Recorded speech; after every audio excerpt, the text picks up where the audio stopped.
But just to rethink this, Melbourne are contemplating trading a future first-round pick on draft night as they battle with a number of clubs to get hold of the Giants' valuable number 19 selection. And they're also having a crack at trading two future first-round picks, trying to get themselves a top 5 pick. It doesn't look as if it's getting much reception, though.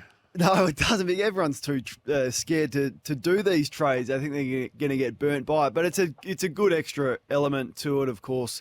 Clubs can't trade at the moment. They can do a handshake deal, and then on draft night, that'll all open up. And we've seen that in the past. I mean, they, as we touched on off the top of the show, traded a future pick to get Cozzy Pickett. Now, that was different to just trading a draft pick on draft night. But they're all in Melbourne, and we discussed St Kilda last night and my view that they perhaps don't exactly know where they sit amongst the competition. You had a different view on that, as did our audience, or some of them. But Melbourne, for me, feel like Oliver's in the window, Gawn's in the window, Petrarca, Lever, May, these players that have won the premiership with this group. They've signed a lot of them to long-term deals, so they need to win a premiership in the next 1 to 2 years probably. And if they can get a player in the top 10 of the draft, like they have in the past with Jackson and Pickett, that can make an immediate impact and make them better, then why not go all in? Yeah, I can understand that. I think their window's open for a fair period of time. When you look at the age group of Geelong, I'm not sure where they sit. I would say their window is open for 5 years, 6, 8 years. Who knows? I mean, it's injury, it's hunger, it's all manner of different issues. But I just... People keep telling me how good the next year's draft is. It'll bat a lot deeper than this year's draft. Why they are desperately trying to get the one kid. I mean, there's very few in our time, Kane, your time, my time, that have come on and made a huge impact in the first year. Yeah, there's a handful. There's a handful. I mean, it is a tough ask. But if you can get a player that's going to come in your best 18, let's say, that can play a role and have an impact, bring the enthusiasm. Perhaps it's a need player that they don't have. Be that they're all midfielders at top. Yeah, exactly. Those ones are. Yeah, bar the first pick, they look as if they're all midfielders, and they're not going to get a game for Melbourne, I wouldn't have thought. Yeah, well, it'd be interesting to see. They obviously see it a little bit differently, and it's really difficult to comment on next year's draft. You hear the stories, but unless we go and watch the under-16s, we've got But we've even got no if you idea. do, I mean, a lot of these kids in the top 10, not a lot of them, some of them don't make it full stop. Some of them are top 3, 4, and they end up on recounts 5 years later in the 20s and the 30s. Yeah, all I know is that if you're Simon Goodwin, you understand how fickle the nature is as a coach. There's not many dual premiership coaches out there. You get one, which is amazing and magnificent. They'd love to do it at the MCG, and for Simon Goodwin to be a 2-time premiership coach when they're never been harder to win. There's going to be more teams added to the competition. Everyone looks to improve. The top sides get a harder draw and they get penalised via that. So I just like the fact that they're doing what Geelong have done, what Richmond have certainly done in the off-season, trying to make their list immediately better for the now.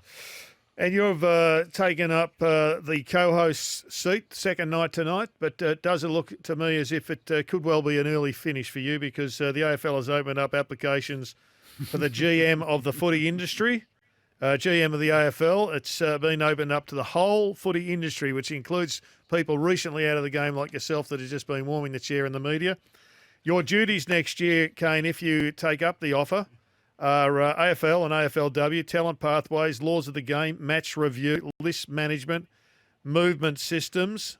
Which one of those topics would you focus in on straight away? Talent pathway, laws of the game, match review, list management, or movement systems? Oh, I'd have a strong say on a lot of them, but I'd go straight to the laws of the game. There's some little tweaks that I would make. Now, you'd be much better suited in the chair than I would be. You're passionate about the way that the game has been played, and you're unique in your thinking of that, and you've got some left field ideas over the journey, which would have been interesting to have a look at. I don't like the stand rule. Perhaps that has won over a lot of people this year, but I don't think it adds a lot. I think it makes the life really difficult for umpires who need 5 sets of eyes to sort of police everything. So I'd be having a look at that. But aren't you happy Jared? with the outcome of the stand rule? And I know it's difficult to isolate and say the increased flow is because of the stand rule, because my gut feeling is 70% of it is to do with coaches started to believe that they had to attack more rather than just the stand rule. That's exacerbated it. But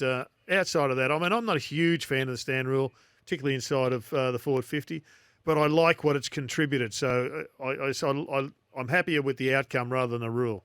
I'd have a look at the last touch out of bounds, not last touch, but Yep. last possession. I've seen that sort of work in the sample over here. But what I would do is I would trial rules. I wouldn't just bring them in. Like the medical sub just comes in on the eve of the season. No one's had a look at that and how that will affect it and who will exploit it, which is played out. We've seen that with the standard. It just comes in and we hadn't had a look at it in the pre-season. Yep. So I'd be big on having a look at different things like that. I'd get rid of the ruck nomination rule. So yeah, there'd be some tweaks that I'd make. Nothing drastic with the laws of the game. And then the match review system is it's a bit of a lottery, isn't it? So what method I would use, whether it is the one person, whether it is the overarching Yep.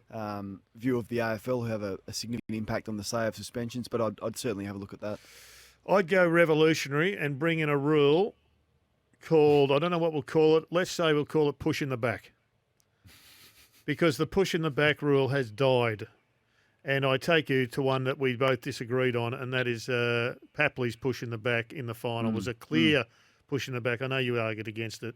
But if you've got two hands in the back and you push the guy out of the contest, that warrants a penalty, whether you're in the ruck, whether you're a full forward, a full back, a midfielder, whatever. But so many are not paid, it's blindingly frustrating. We tried that, didn't we? A few seasons We ago. had a rule where, and any it was hands. working, any hands in the back was a free kick against. And bless his soul, Steve Hocking, who I thought did a fantastic job Yeah. in his small window in the office, 3 years in fact, he did a terrific job. But the only blight I would say is he got conned by somebody and thought, as the old back pocket he was, we've got to get rid of this push in the back, or you've got to listen to defenders and, this momentum forward. Now, if somebody acts and goes forward, that's a different story. But I reckon there's 15 every game that I see that in my time would have been pushing the back. And it's outrageous when one of the great tenos of the game is you pay the bloke in front, you protect the ball winner, and you protect the bloke who's going for the footy. And I think defenders are judged more harshly than forwards. I mean, we've seen how many Tom Hawkins gets away with. If that's a defender that does that to a forward, that's instantly a free kick because we want to see those goals. So I think life's become really difficult for those key defenders. But talk to me about the names, Jared. I mean, Jimmy Bartell has publicly put his hand up. Has he? We've worked with Jimmy a few months ago. He addressed his interest in the role and would like to have a chat, so you'd expect him to apply. Nathan Buckley's name has been floated. Bucks, I think, has ruled himself out. I've heard Jason McCartney. I'm a big fan of Chris Davies, who's Port Yep. Adelaide's He's knocked it football back, though, manager. hasn't He's knocked it back. I don't think he wants to make the move. So there doesn't seem to be an obvious candidate. Is there anyone that Well, you could think or any person that's suited to the role? I think there'd be a lot, but I mean, I don't work in clubland anymore, so we don't talk to too many, and we talk to footy managers, and I guess all of those would have their names up. There'd be people at AFL House that would probably be in the system that could do the job, but Brett Ratton? well, it's impossible to know because it's an administrative role. So coaches, they're not often great administrators. Yeah, and Brad Scott, I mean, he didn't do a lot, did he? Like he did let it simmer, and he was He did do that, public in that. yep. And he didn't speak publicly. I mean, I tried to get interviews. I don't know how you went, but I tried to get interviews with him all year, and Yeah. the AFL wouldn't put him up. Where previous, Well, the AFL didn't put anybody up, to be fair, last year. yeah, In fact, well, it's something they've got to address, you and that is have to. they've got to get more accessible. Yeah, I mean, it's and almost so- been, if there is a crisis, say nothing until the next crisis sort of moves the ball down the road. So they need to be media savvy now. Coaches are pretty good on the whole of doing that. I think so they're very good, yeah. Yeah, maybe Brett Ratton is qualified similar to Brad Scott, but wait and see if you've got a thought out there. 0433 90 11 16. Send us a text. I go back, Kane, to when we did Sports Day for probably 20-odd years. We had the GM of footy in the studio every Tuesday night. Started with Andrew Demetrio, and we had him for an hour. Started with Ian Collins, in fact. So we had Colo in, and Colo would make it up on the run. He was fantastic. Any question, no problems, he'd answer it. Then we had Andrew Demetrio. Then Mark Evans came in every second week. And before Mark Evans, I think Adrian Anderson came in every week, and he was terrific as well. But it's impossible to get anybody now.